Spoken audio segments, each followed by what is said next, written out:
Assalamu alaikum, урматтуу Кыргызстандык мекендештер. Бүгүн Кудай кааласа Алай жергесинде мал базар башталды. Бүгүнкү число 15 июль, күнгө 5-күн, жума. Туугандар, сиздерге дагы бир жакшы видео чыгарып берели. Биздин Кыргызстанда көпчүлүк пайызыбыз мал багып, мал менен тиргилигин өткөрүп, мал менен жан багышат да. Анамна базар баасы YouTube каналындагы көпчүлүк көрөрмандары мал баккан адамдар болсо керек деп ойлойм да. Анан сиздерге бул видео өтө эле керек болсо керек. Мына азыр көрүп атасыздар, Кыргызстанда мал догдурлар жетишсиз да. Мыкты мал догдурлар аз, өтө эле аз. Көпчүлүк эле мал догдурлар бирөөлөрдөн үйрөнүп, же болбосо атасынан калган кесипти эле үйрөнүп алып эле ошол менен малдарды дарылап, ошолор менен эле келатышат да. Анан жанагындай мыкты өзүнүн кесибин жакшы билген мал догдурлар аз да. Ошого сиздерге бүгүн бир жакшы жогорку билими бар мал догдур менен тааныштыра кетейин. Дары-дармек алсаңыздар, малыңыздар ооруп кала турган болсо, бүт нерселерди ошол мал догдурдан сурап турсаңыздар болот. Азыр өзүңүздөр көрүп атасыздар, малдар дагы Кыргызстанда аябай көбөйдү. Ошону менен эле бирге малдардын оорулары дагы абдан көбөйүп келатат, малдар менен эле кошочу. Ошого азыр кайсы бир аптекага барсаңыздар эле дарылардын эле баарын түрлөрүн жакшы биле бербейт да. Мисалы, мына дары кайсыл ооруга кетет, мына дары кандай десең бүт баарын эле биле бериш. Жусунбек уулу Бердибай аты жаным. Жогорку биримде улам Бишкектен 5 жыл. Кайсы жокку жайды бүттүң, кандай бүттүң? Ошолор менен Кыргыз Республикасында ошол Бишкекте агрардык университет, мурдагы сельхоз университети бар. Скрабин атында ошондон 5 жыл окудум. Эми бизде кандай десем, биринчи тажрыйба ошол Бишкектен башталган да.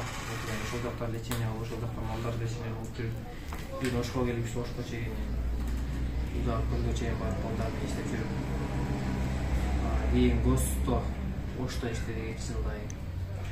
Андан кийин кайра мурдагы ошол практический кызмат аркылуу азыр бул жака өзгө зарыл болгон үчүн ушул аптека ачылган. Өзгө дары-дармак жетишсиз болгондугуна байланыштуу. окууну бүткөнгө канча жыл болду? 4-жыл деп атат, тоже 3 жыл. Окууну бүткөндөн бери ушул мал боюнча иштеп келе атасың да? Ооба, окууну бүткөндөн бери ушул мал боюнча. Ушул дагы мисалы күндөн күнгө билгениңен билбегениң көп болду.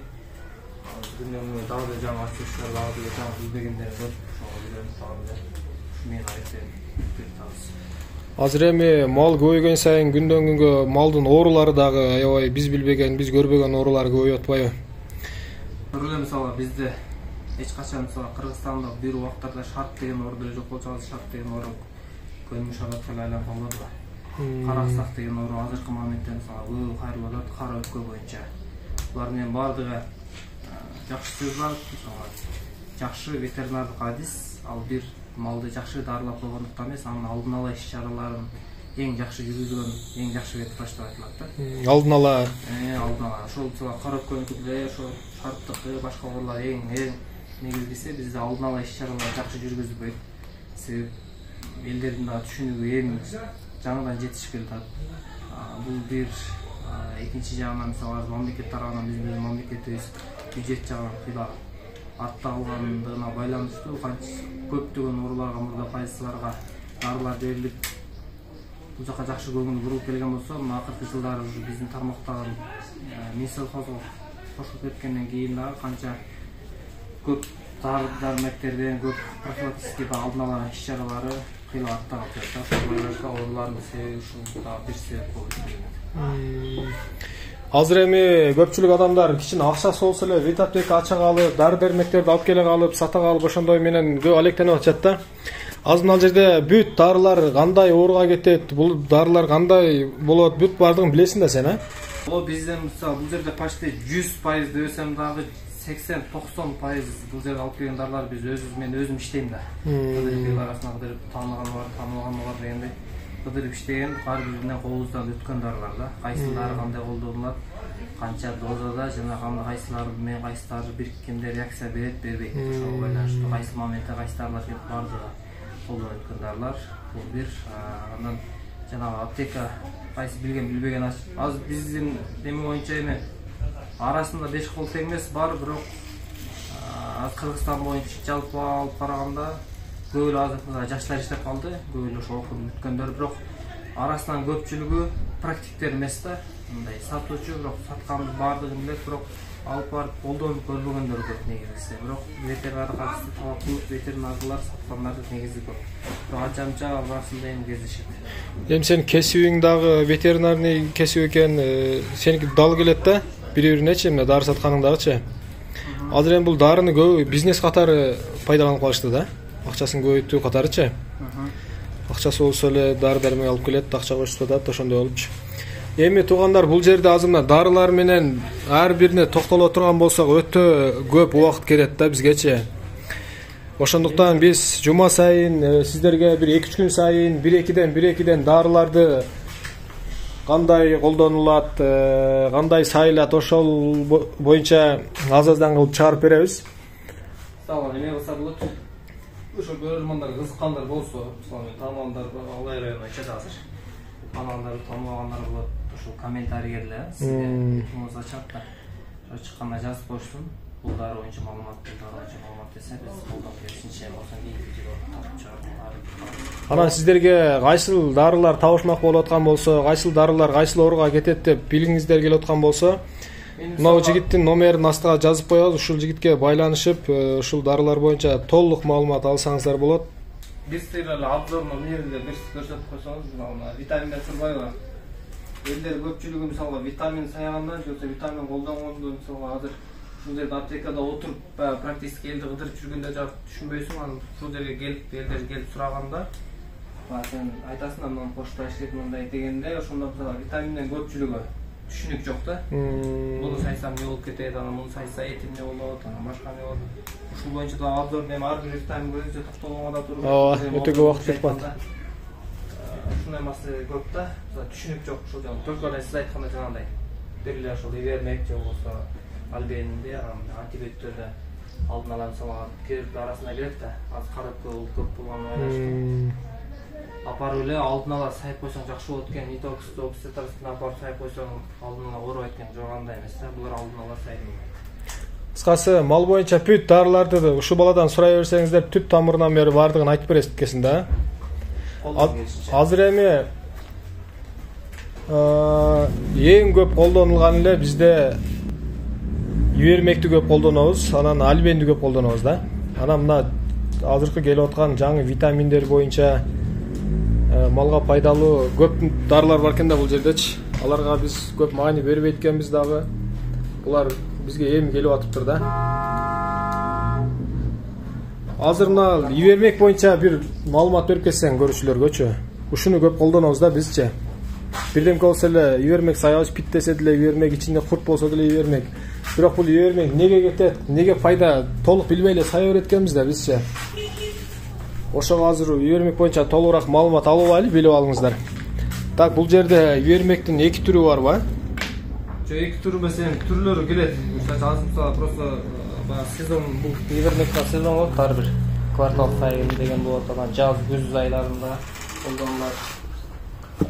Мисалы ивермекти бардыгы эле. Ивермектин процентин болот, 9%, 2% төлөп. Ивермектин түрү бар негизи. Баягындай кылайлы, биз жалпак тил менен мындай көрүүчүлөргө түшүнүктүү болуш үчүн ивергруп дейт, сивермек, анан ивермек. Эми бул ивергруп.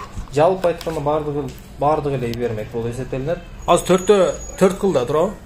4 кыл, бирок бардыгы эле ивермек, составы ивермектин. Ивермек болуп айтылат жалпы. Бардыгы эле жалпы тилде.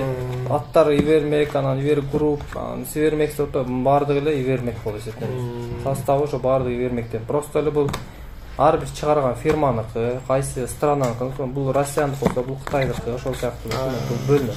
Башка ичине башкараак чыгарат экен да? Башка кылып чыгарат. Ооба, мисалы качествосы дагы экөөндүкү 2 башка болуп ушуна. Эми ар бир фирманыкы өзүнчө келет, ар ким колдонгондо келет. Мисалы бул мисалы внутрмышечный этке сайла турган, булчуң этке сайла турган болсо, булар терин астына сайлат. Азыр биз чекеден баштайлы. Мисалы мына ивергруп дейт, бул кайсыл мамлекеттен чыккан? Бул негизи бизге дистрибьюторубуз Кыргызстан Агровет Азияныкы болуп эсептелет. Негизи бул Кытайдан келет. Кытайдан келет. Кытай болот. Бул мисалы Ивермекте мисалы каяктыкы баягы торговый немеден эмес го, бирок Ивермек боюнча жалпы маалымат бергенде, Ивермек негизи жаз мисалга бизде бир нерсе урсала келиптер түшүнбөгөндөр бар экен да.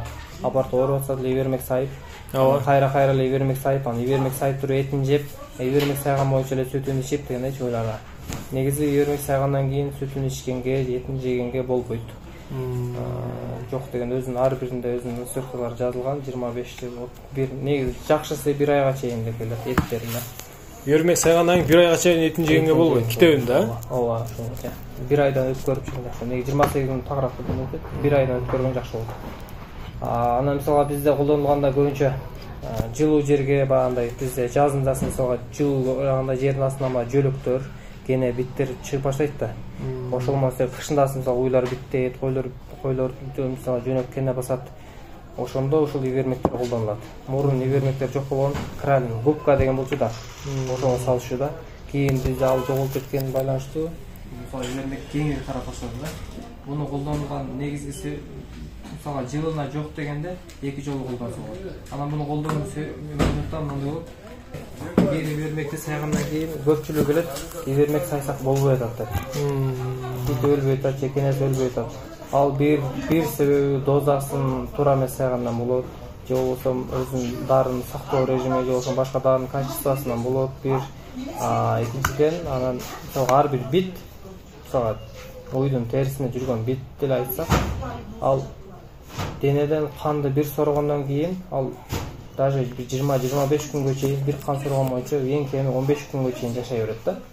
Ошол бир сорулган боюнча башка сорбой жашай берет. Башка сорбой сыртында жашай берет.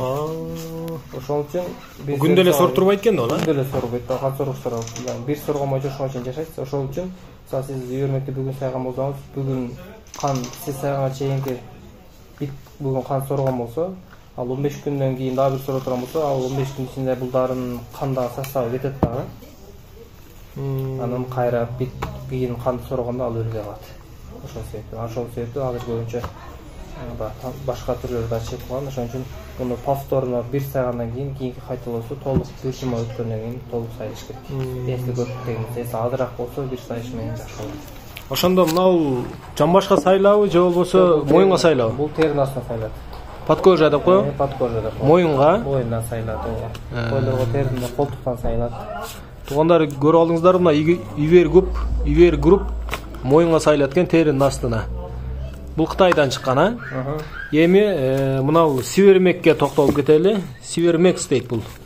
Бул деле Кытайдан. Бул деле Кытайдан чыккан. Экөөнүн айырмасын айтып кетсең. Эми бул жерде айырмасы эки башка фирманыкы. Фирмасы. Фирмасы да башка. Жасалгасы да башка экен да. Бул башка Вен фирманыкы болсо, бул башка фирманыкы. Ошол. Бул деле жамбашка берилеби же? Бул деле теринин астына берилет. Бул да теринин астына берилет. Бул деле теринин астына берилет экен.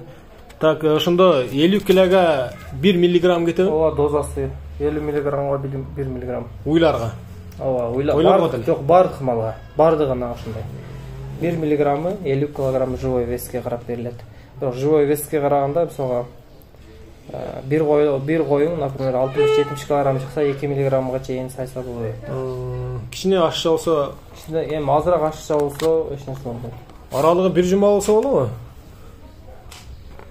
1 жол сайгандан кийин 1 жумабы? Негизи көбүнчө койлор көп бүттөбөйт да. Койлорго мисалга 1 эле жол сайлат. Жакшысына апарты 1 эле жол сайган жакшы болот. Кийин повторно өз убактысы келгенде кайра сайлат да. Ал уйлардыкы мисалга тышканда уйлар көп бүттөйт да, ошон үчүн уйларга сөз 1 сайгандан кийин повторно дагы 1 сайганга туура келет. Так, буну билдик. Мыналчы бул каяктык болуп калат? Бул Россияныкы. Бул Россияныкы экен. Сараттан чыккан. Бул мурдатан бар. Булар кийин чыккандар булар. Бул мурдатан бар. Составында витамин Эси бар. Витамини кошобарбы? Витамин кошобар. Бул жамбаштан берилет. Бул жумекке сайланат. Бул жамбаштан берилеби? Жамбаштан. Буну моюнга подкожа берип койсо эмне болот?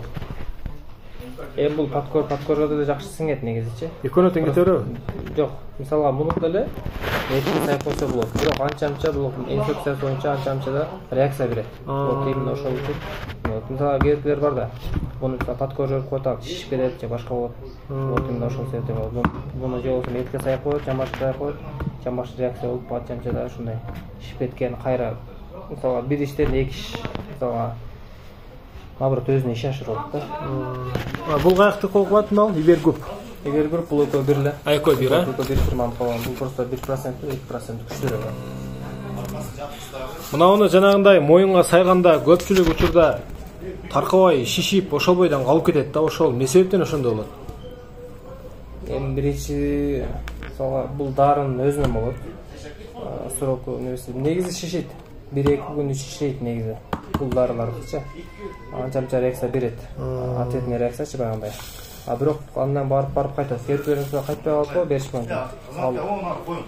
Ал шприцтен таза эмес сайгандан бер болот. Ичине дарыны кошуп өзүнүн болот. Анан терин именно терин астı эмес, этке жеткизип этке тийип калган моментте ошондой болот. Ana ушундай туугандар. Сунушта айтылат, мисалга ар бир мисалга бизде бардан адамдар бардыгы азыр мисалга ветеринарлык адистерин жетишпестигине бир чоң минус райондо эле жетишпейт биздечи. Райондо эмес, республикага жетишпей жалаң жашып иштегендигине байланыштуу. Азыр адамдар өздөрү ветеринарга чакырып келбегендигин өздөрү муктаж болгондуктан өздөрү сайып үйрөнүп калган да. Негизи мыйзамга башка сайга турган болсок, ар бир адам өзүнүн малы болсо деле, ийне кармап сайганга укуктуу эмес да. Мисалга апарып сайын мындай болот деп негизи мындай жок. Мисалга желательно если жок болсо айлар жок анан. Если ветеринар жанында врач болсо, ошолорго кайрылып, ошолор менен консультант аларга жакшы билет.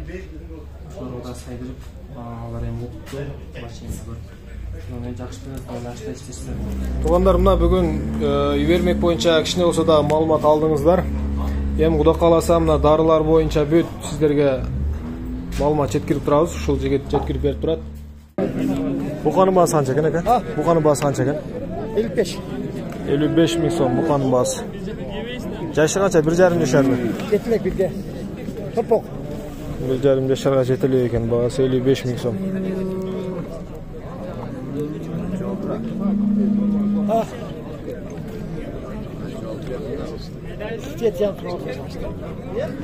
Kır 7,5 ming so'mga so'rab atishadi deydi.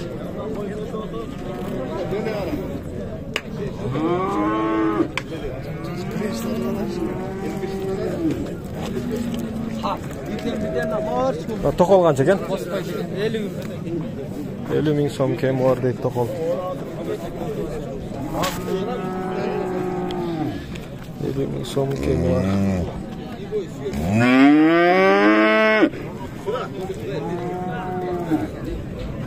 Qancha dodasiz buni? 50 kam bor. Qancha bermaysiz? 42 ga. 42. 50 ming so'm kam bor ekan, 42 ga bermayapti deydi. Jashi qancha bo'lib qoldi bu qanchaylik? 1 yasharda. 1 yashar turpoq. 42 ga bermedim deydi.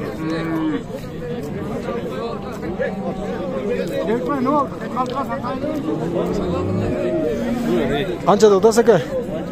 50 deb o'taman. Bolalarni aytmaysizmi? 4 berib atishar. 3 berib atishar. Qayerdan olib keldingiz?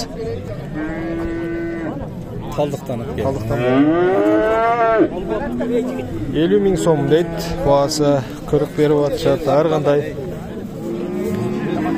qanday berib atishadi deydi. Qaldiqdan kelib tur alaydan.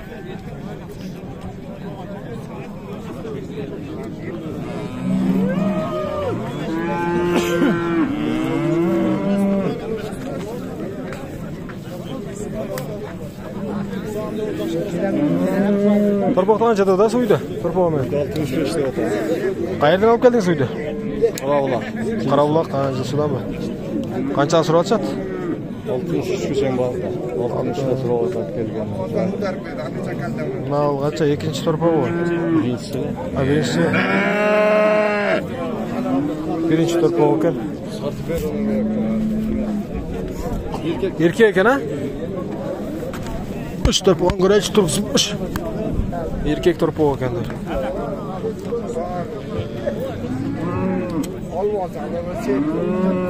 Sütü qancha beretemi sar geç salsa? Bir sağanda 3 litreden beri 6 litre verir. 6 litr. Anasını koyacağım. Ye Berke isimleri. Yakın. 3 litrden 6 litr beretti.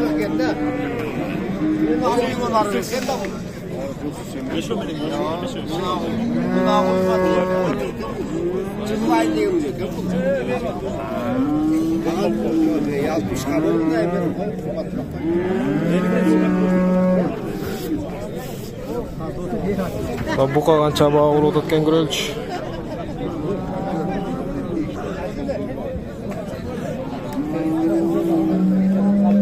Qancha asrab o'tasiz? 6ga. Bo'lay, aytmay narsaga yetdingmi? 46 ming so'mga berib aytadi.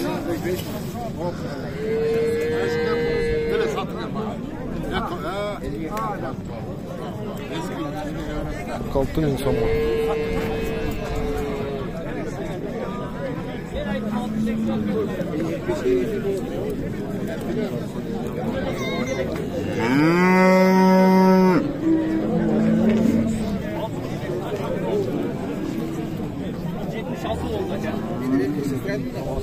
Aka uydun basın qancha o'tasiz? 75.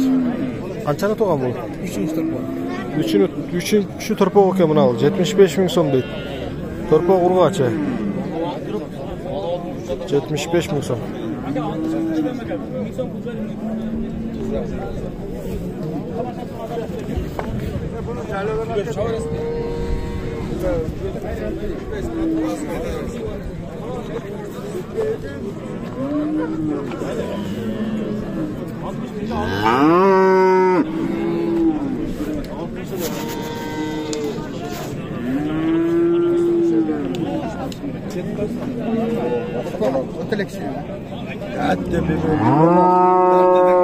Qaysi bilan so'rab o'tasizmi? Ha.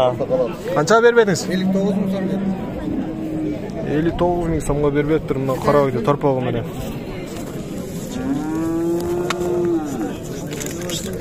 Geldim bro ha. Torpağım kichik edi, boshqa. Urg'achi uka? Urg'ach. Torpo urg'achi.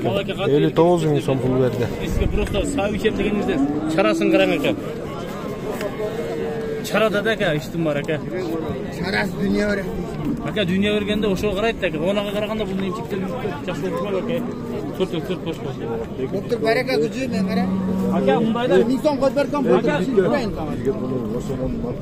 yo'q, men просто men akam mamila qilib turadi aka. 62 bersam uni oldingiz aka. Просто siz Erkin aka. Qancha so'm oldi shular? Erkin aka.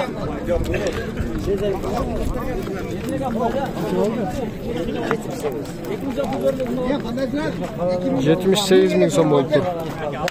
Qanchani tug'an ekan u? 3 tug'an ekan. 3 tug'an ekan. 78 ming so'm bo'lib tur, 3 tug'an ekan. nega kichik to'ydan emas? Aka, uni olay deb turaman aka.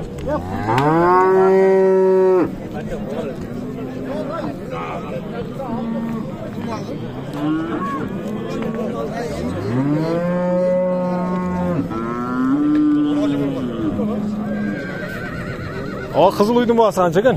60 kamera. Qanchani tug'an? Bir basqanchi. Oltini tug'an ekan.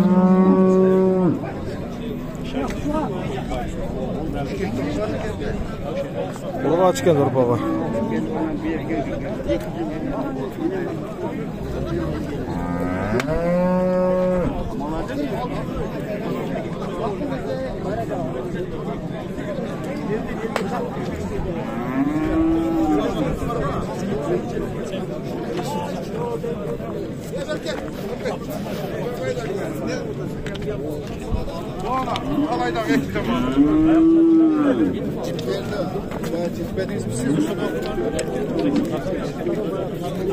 Qancha get satildimi?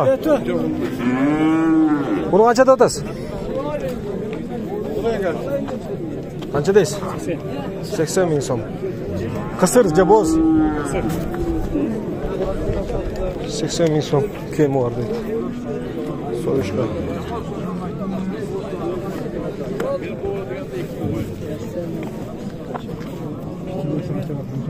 80.000 so'm kemi bor.